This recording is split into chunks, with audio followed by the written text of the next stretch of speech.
Hello, good morning students. आपका एक बार नए टॉपिक के साथ स्वागत है मेरे YouTube channel bio for you पर। बायो फॉर यू आप लोगों के लिए उत्तराखंड बोर्ड एवं सीबीएसई बोर्ड के आधार पर शिक्षण सामग्री की उपलब्धता का उत्तम स्रोत है। मैं दिवाकर प्रसाद पेनुली, प्रवक्ता जीव विज्ञान, जीआईसी बौन पंजाला उत्तरकाशी। आज आपके साथ एक नए टॉपिक के साथ हूँ और वह है मद चक्र या कामोन्माद चक्र, एस्ट्रस साइकिल। इम्पोर्टेंट टॉपिक है कक्षा 12 का। हम शुरू करते हैं, सीधे टॉपिक शुरू करते हैं। ये मद चक्र, एस्ट्रस साइकिल क्या है?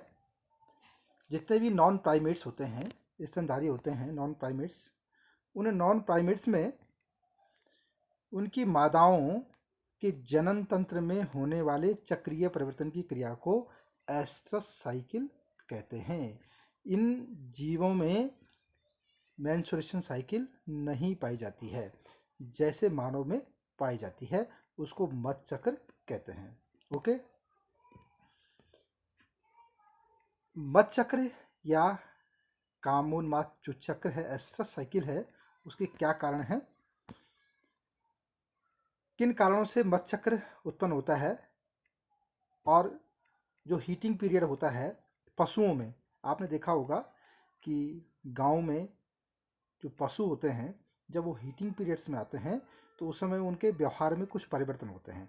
उस परिवर्तन के क्या कारण होते हैं कि इस समय जो मादाओं के रक्त में एस्ट्रोजन हार्मोन्स की मात्रा अधिक हो जाती है, जिससे मादा में तीव्र कामेच्छा उत्पन्न होती है। सब हार्मोनल चेंजेस के कारण से होता है।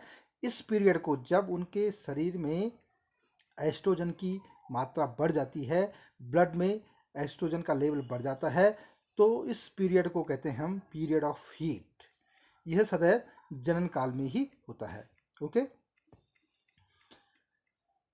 इसमें देखेंगे आप जो मद चक्र है, ये हम कामोन्माद चक्र है, इसमें जो स्वभाव होता है जानवरों का, पशुओं का जो स्वभाव होता है, मादा बहुत अधिक उत्तेजित हो जाती है। हम थोड़ा इसका कलर चेंज कर लेते हैं। मादा बहुत अधिक उत्तेजित रहती है और नर के साथ जो है कॉपुलेशन करने के लिए तैयार रहती है। इसको हाँ, ये जो व्यवहार में जो चेंजेज हैं, और इसके अलावा भी बहुत सारे चेंजेज होते हैं। जैसे आप रंभाना गायों में देखा होगा आपने, या भैंस है या पशु है, अन्य पशु हैं, उनमें देखेंगे तो वो आवाज़ें करते हैं, अलग अलग प्रकार की आवाज़ें करते हैं, जिससे वो नर को आकर्षित करने की भी कोशिश करती है। ओके, मद चक्र एवं कामोन्माद चक्र में एक जनन काल में एक या एक से अधिक एस्ट्रस चक्र साइकिल आ सकते हैं, जिसके आधार पर जीवों को दो भागों में विभाजित किया गया है। अगर एक जनन काल में देखेंगे आप, एक स्लाइड आगे चलेगी ये,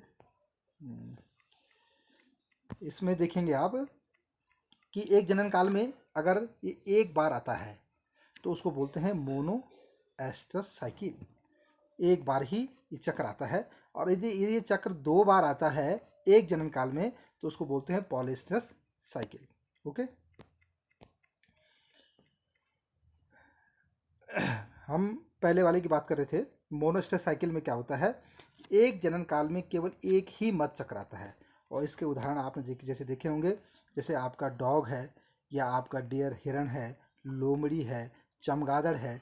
इसमें केवल एक जनन काल में एक बार ही जो हीटिंग पीरियड है, जो एस्ट्रस चक्र है, वो आता है। ओके,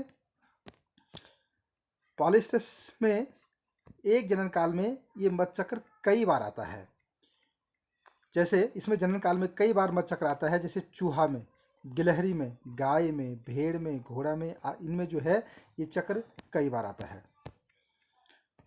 अगर देखेंगे आप मद चक्र एवं कामोन्माद जो चक्र है, गाय भैंसों में जो मद चक्र है, मद काल है, और मद के जो लक्षण हैं उसके बारे में हम थोड़ा सा ब्रीफ स्टडी करेंगे, हल्का सा आपको बताने का प्रयास करेंगे कि जो दूध देने वाले पशुओं में, ये गलत लग गया है इसके, एक सेकंड, जो दूध देने वाले पशु हैं उसमें जो प्रजनन कार्यक्रम की सफलता के लिए जो पशुपालक हैं को मादा पशु में पाए जाने वाले मध चक्र को जानना बहुत आवश्यक होता है। और साथ ही साथ जो हमारे बच्चे हैं, जो अभी हमारे साइंस के स्टूडेंट हैं, उनको भी ये जानना बहुत ज़रूरी है, क्योंकि आपका सिलेबस का है। गाय या भैंस सामान्य तौर पर हर 18 से 21 दिन के बाद हीटिंग पीरियड में आते हैं, जब तक उनका शरीर का वजन लगभग 250 किलो होने पर शुरू होता है। गाय और भैंसों में ब्याने के प्रसव होने के लगभग 1.5 माह के बाद यह चक्र शुरू हो जाता है। मध चक्र शरीर में कुछ खास हार्मोन्स के स्राव में, क्योंकि मैंने ये नेट से लिया है इसको, तो ये न्यासर्गों यहाँ लिखा हुआ है, इसको हार्मोन्स कहते हैं, कि स्राव में संचलित होता है। गाय और भैंसों में जो मधकल है, मतलब गर्मी की अवधि है, हीटिंग जो पीरियड है, टाइम ऑफ हीटिंग है, वो लगभग 20 से 36 घंटे का होता है, जिसे हम 3 भागों में बांट सकते हैं। मध की जो प्रारंभिक अवस्था होती है, मध की मध्य अवस्था और मध की अंतिम अवस्था। मध की विभिन्न अवस्थाओं का हम पशुओं में बाहर से कुछ विशेष लक्षणों के आधार पर देख करके भी पता लगा सकते हैं। जैसे है कि मध चक्र में जो कामोन मध चक्र है, उसकी प्रारंभिक अवस्था में क्या क्या लक्षण होंगे, उसके उसके जो लक्षण आपको देखने को मिलेंगे। एक तो पशुओं में भूख में कमी आ जाना, उनका खाने पीने पे मन नहीं लगता है। दूध उत्पादन, दूध कम हो जाता है। जो पशु को दूहने वाले लोग हैं, उनको पता लग जाता है कि दूध इनका कम हो गया है।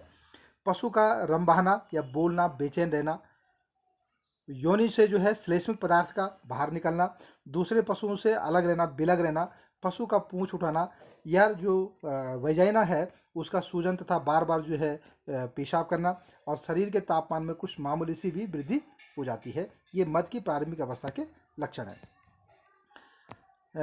इसके बाद देखिए आप कि जो मध की जो मध्य अवस्था है, मध की मध्य अवस्था में देखेंगे, थोड़ा सा मैं इसको जूम कर लूँ। मध की मध्य अवस्था में ये गर्मी की अवस्था है, हीटिंग का एक ऐसा पीरियड है जब ये बहुत महत्वपूर्ण होती है, क्योंकि कृत्रिम गर्भाधान जिसको बोलते हैं, यहाँ ग्रहम लिखा हुआ, गलत लिखा, ये नेट से लिया मैंने। कृत्रिम जो गर्भाधान होता है, उसके लिए यह अवस्था सबसे उपयुक्त मानी जाती है। जैसे कि आजकल देखा होगा आपने कि आर्टिफिशियल इंसेमिनेशन सेंटर जहाँ पर हैं, वहाँ पर ये व्यवस्था की जाती है। इसकी अवधि लगभग 10 घंटे तक रहती है। इस अवस्था में पशु काफ़ी उत्तेजित दिखता है तथा वह अन्य पशुओं में रुचि दिखाता है। यह अवस्था किन किन कारणों से पहचानी जा सकती है कि जो वजाइना होता है उससे श्लेष्मिक पदार्थ गाढ़ा हो जाता है, जिससे वह बिना टूटे एक तार के समान नीचे लटकता हुआ दिखाई देता है। पशु से जोर जोर से रंभाना या बोलने लगता है। जो है वजाइना के द्वार में की सूजन हो जाती है। श्लेष्मा झिल्ली की थोड़ा सा लाली में वृद्धि हो जाती है। शरीर का तापमान बढ़ जाता है। दूध में कमी था, पीठ पर थोड़ा सा टेढ़ापन दिखाई देता है, और पशु अपने ऊपर दूसरे पशु को चढ़ने देता था, वह खुद दूसरे पशुओं पे चढ़ने लगता है। ये हीटिंग पीरियड के लक्षण हैं, मध्यावस्था के लक्षण हैं। तीसरा है आपका मध की जो अंतिम अवस्था होती है। मध की अंतिम अवस्था पशुओं में भूख लगभग सामान्य हो जाती है जब अंतिम अवस्था आ जाती है इसकी। दूध में कमी भी समाप्त हो जाती है, जो दूध में कमी आई फिर से रीस्टोर दूध हो जाता है।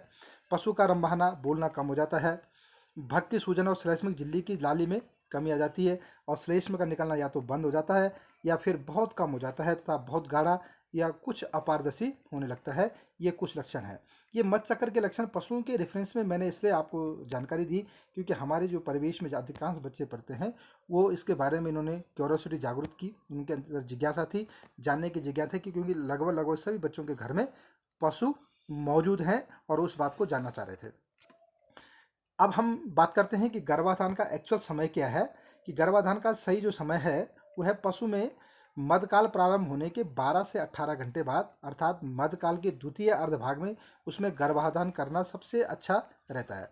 मोटे तौर पर जो पशु सुबह गर्मी में दिखाई दे उसमें दोपहर के बाद, और जो शाम को मध में दिखाई दे उसमें अगले दिन सुबह गर्भाधान करना चाहिए। टीका लगाने का उपयुक्त समय वह है जब पशु दूसरे पशु के ऊपर चढ़ने पर चुपचाप खड़ा रहे। इसे स्टैंडिंग हित कहते हैं। बहुत से पशु मधकाल में रंभाते नहीं, लेकिन गर्मी के अन्य लक्षणों के आधार पर उन्हें आसानी से पहचाना जा सकता है। इस टॉपिक को हमारे परिवेश में रहने वाले जो लोग हैं, हमारे जो पशुपालक हैं, वो बहुत बेहतर समझते हैं। पशु प्रजनन की क्रिया था, इसमें हार्मोन्स की क्या क्या भूमिका है। कुछ पशुओं के जो मध चक्र की जो अवधि है भेड़ की 17 दिन की है। जिस प्रकार से आप यहाँ पर देख रहे हैं भेड़ की 17 दिन की है, गाय की 21 दिन की है, सूअर की 21 दिन की है, बकरी की 21 दिन की है। खरगोश जो है परिवर्तित होता रहता है, इसका कोई निश्चित नहीं है। खच्चर की 23 दिन की है, हाथी की 16 दिन की है। ये अलग अलग इनकी जो है मध्य चक्र की अवधि आपको आपके सामने रखी गई है। ये जो है गर्भ ठहरने का जो पशु और पशुओं में जो गर्भ ठहरने पर क्या क्या चीज़ें जाते हैं, ये आपको बताए गए हैं। तो ये बेसिकली जो एस्ट्रस साइकिल हमने पढ़ा है, मत चक्र पढ़ा है, पशुओं में पाया जाता है, हमारे परिवेश में हम इसको देखते हैं। और ये कभी कभी 2 नंबर का बोर्ड परीक्षाओं में पूछा जाता है। अगला प्रकरण हम आपके साथ लेकर के आएंगे मेंस्ट्रुअल साइकिल, जो ह्यूमन बीइंग में होता है। Thank you for watching video. आप वीडियो को देखिए, अच्छा लगे तो लाइक कीजिए, कमेंट बॉक्स में जाकर के कमेंट सेक्शन में ज़रूर कमेंट कीजिए। अगर आपने इसको अभी तक सब्सक्राइब नहीं किया है चैनल को, तो सब्सक्राइब करिए। आपके लिए कोशिश करते हैं कि आपके परिवेश से जानकारियों को जुटा करके आपके आसपास के परिवेश से चीज़ों को संकलित करके आपके बीच में लाने का प्रयास करता हूँ। बहुत बहुत धन्यवाद बच्चों। अपने साथियों के साथ भी इसको ज़रूर शेयर कीजिए। Thank you very much.